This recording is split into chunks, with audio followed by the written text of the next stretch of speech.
All right, today we're talking about CVTs. How do they differ with other automatic transmission? And why are manufacturers producing most cars which come as automatic in their brands as CVTs?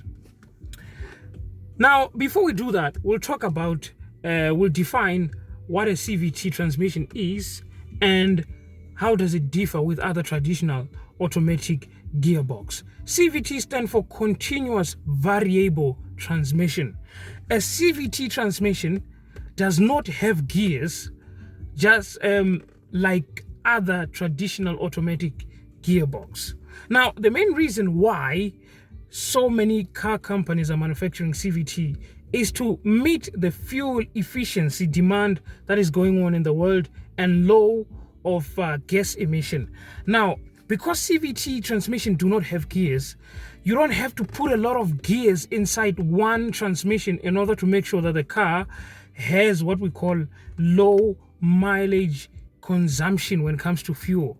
So the main problem in car manufacturing is fuel. The price of fuel is always rising. And when the price of fuel rises, less people are going to buy cars. So in order to encourage people into buying more cars, what do? We introduce what we call an automatic transmission that has more gears. For example, Volkswagen came with a DSG or a dual clutch transmission that has 7 forward speed or gears. That was unheard of.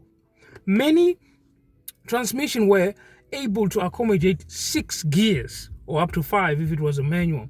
But DSG came up with what we call a 7-speed automatic, which works more like a manual gearbox. And because of that, it makes them to have fuel efficient, because the more gears you have, the low rev range your engine will see.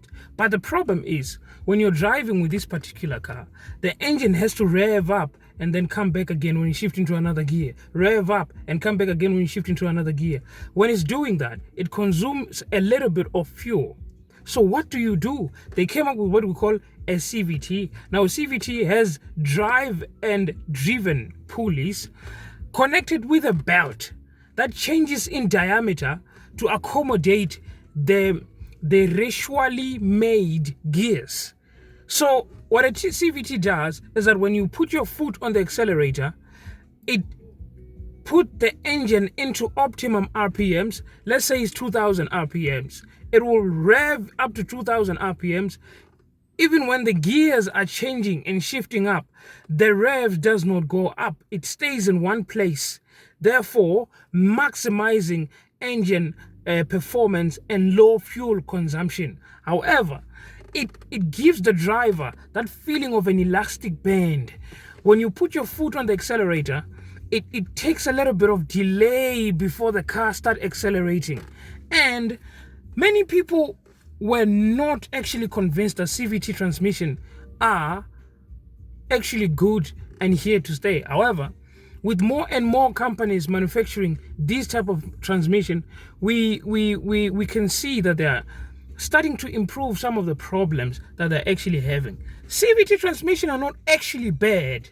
It's just that they are treated badly by the consumer journalists or car journalists that are always reviewing cars, therefore giving a bad impression on people or the consumers that are out there actually trying to buy a car. I wouldn't mind driving a CVT transmission, but as long as that CVT transmission is from a Toyota or a Honda, because these two companies seems to have perfected their own CVT transmission. Toyota have been using CVT transmission for 7 years now, and I've never had anyone having a problem. However, Nissan, with its jet core transmission, has been giving a lot of people problems. So they start to break once the car reaches 100,000 kilometers. Then you have to take it for a rebuild again. Just after the car's warranty elapses, that's where Nissan's CVTs started breaking down.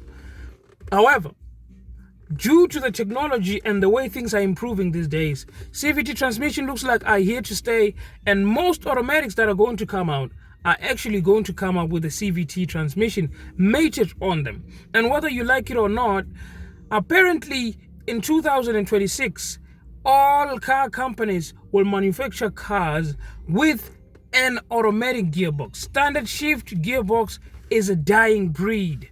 So if you have a manual gearbox car, then you should keep it, because it's we're not going to get a lot of those anytime soon. Well, that's what I had for you this time, folks. Hope you enjoyed it. If you like this video, give it a like and a thumbs up, and also put your comments in the comment section below, and also tell me and suggest any other content that you would like us to actually talk about more next. My name is Edwin, the Clever of Radio, and this is Loving Cars.